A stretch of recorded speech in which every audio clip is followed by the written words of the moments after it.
Unaweza ukaona hapa katikati ni takriban siku 60 toka tumechaguliwa mpaka siku ambapo viongozi wakuu wataanza ziara ya mikutano ya hadhara. Sasa hapa katikati tulikuwa na mambo mengi ambayo yalihitaji viongozi wakuu kuketi, kuyatafakari na kuyafanya kimkakati kabisa. Kwa hivyo mara tu baada ya kuchaguliwa tulikuwa na retreat ya viongozi wakuu, wajumbe wa kamati kuu, secretariat, tulijifungia kwa siku takriban 6 pale Bagamoyo. Na katika kujifungia kule ilitupelekea kutengeneza mpango kazi wa chama baada ya kuwa tumeyapokea maazimio ya mkutano mkuu uliotuchagua pamoja na baraza kuu. Ilibidi kutengenezea mpango kazi, na kikao cha Bagamoyo kilitupa maeneo makuu matatu ya kufanyia kazi. Eneo la kwanza kupigania na kuyatafuta mabadiliko, na hivyo tulifanyia tulitengeneza mpango kazi wa operation vuguvugu letu ambalo tunalita no reforms no election, bila mabadiliko hakuna uchaguzi. Kwa hivyo tulikubaliana kwa pamoja kwamba tutayapigania mabadiliko mpaka tuyapate. Jambo la pili ni stronger together. Viongozi wakuu na kamati kuu tulikubaliana kwamba tunahitajiana wote, tumemaliza uchaguzi, tunahitajiana wote, na hivyo tunahitaji kuponyeshana majeraha. Kwa hivyo tulijifungia na tukatengeneza mpango, na hivi majuzi kwenye kikao cha kamati kuu ya juzi tumeunda caucus ya wazee ambayo itatuongoza sasa kwenye kuratibu swala la kuponyana majeraha. Na jambo la mwisho ambalo katika matatu ambayo ndani ya kipindi hiki tulikuwa tunafanyia kazi ni chama kiendeshwe na wanachama. Chama kiendeshwe na wanachama, kwa maana wanachama wakichangia chama chao, Watanzania wanaopenda mabadiliko wachangie chama chao. Kwa hiyo kupitia eneo hili tukaanzisha program inaitwa Tone Tone, ambayo Watanzania wameitikia na wameipokea kwa nguvu sana. Lakini pia ndani ya hizi siku 60 tumefanikiwa kuunda secretariat ya chama kwa maana ya wakurugenzi. Hivyo tuna wakurugenzi wapya tayari wameshaanza kutimiza wajibu wao, wataalam ndani ya chama wanatimiza wajibu wao. Lakini pia tulifanikiwa kuteua makatibu katika kanda zetu 5, makatibu wa kanda katika kanda zetu 5. Lakini jambo kubwa sana ambalo tumelifanya ndani ya hizi siku 60 mpaka tunapokwenda kufanya mkutano wa hadhara, tumefanya mafunzo ya uongozi. Yalikuwa ni mafunzo ya muhimu sana kwa sababu viongozi wakuu tulihitaji kukutana na viongozi wenzetu kwenye ngazi ya kanda ili kuwapa vision, maono ya uongozi huu mpya, nini tunataka.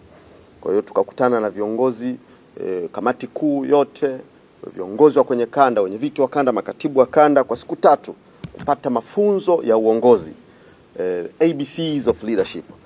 Kwa hivyo hizi siku 60 zimekuwa zenye heka nyingi.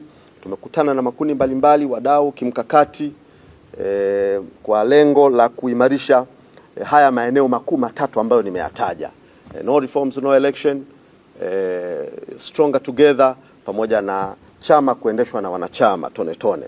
Lakini pia niwaombe ndugu wanahabari kwamba tutakapokuwa huko field, hebu kupitia media houses zenu, vyombo vyenu, tengenezeni compendium ambayo itakuwa imekusanya sauti za watu, iwe imekusanya sauti za watu za uhalisi, ili tuweze kuiambia na kuionyesha serikali kwamba hiki ndicho wananchi wanachokitaka, wanachokitarajia, kwa sababu uzoefu wa chaguzi wa 2019, 2020, wa 2024 Watanzania wanauzungumza. Sasa tunaweza kuwa na serikali ambayo imeweka pamba masikioni, halafu inaamini kabisa kwamba mambo ni sawa tu, wanaimba tu mapambio ya kusifiana na ngonjera na hizo project za kumremba mama na kumsifia mama, lakini kuna sauti ya Watanzania huku iliyopitia uzoefu wa chaguzi za 2019, uchaguzi wa 2020, uchaguzi wa 2024. Sasa tengenezeni compendiums, unganisheni hiyo sauti za watu wanavyosema, wanavyozungumza, ili serikali ione na tuhabarishane. Lengo letu ni nini? Lengo letu tunatamani yafanyike mabadiliko katika mifumo ya uchaguzi, ili mwisho wa siku tuwe na chaguzi zinazoaminika, zilizo za haki, zilizo za wazi. Ukiwa na dosari kwenye uchaguzi, unatengeneza mazingira ya hatari sana ya watu mwisho wa siku kuamua tu kwa hasira kuchukua hatua ambazo zitatupeleka pabaya sana. Kwa hiyo kelele hii ni ya faida kwa taifa. Hii ni kelele ya uponyaji, ya tahadhari. Ni kelele ya tahadhari kwamba sisi kama Watanzania ambao tunapenda taifa hili, hatutamani tufike mahali ambapo tunaona kuna dalili za sisi kufika.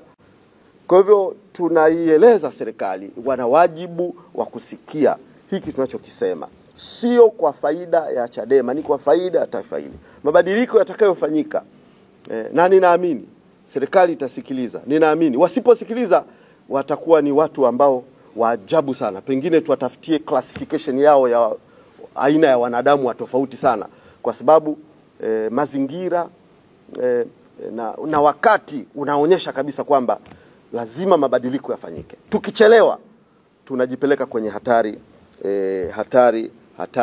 hatari kubwa sana.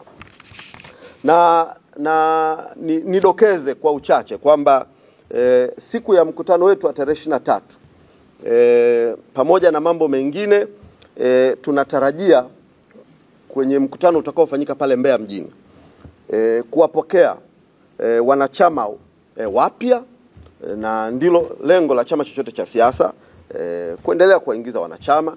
Kwa tunatarajia kuwapokea wanachama wapya, lakini pia tunatarajia kuwapokea waliokuwa wanachama wetu zamani, sasa wanarejea tena. Sasa tutawaona hao waliokuwa wanachama wetu. Wengine walikuwa wanachama waandamizi sana. Kwa hiyo siku ya tarehe 23 pale Mbeya mjini, tutakuwa tunawapokea na watakuwa wanarejea rasmi kama wanachama wa Chama cha Demokrasia na Maendeleo, Chadema.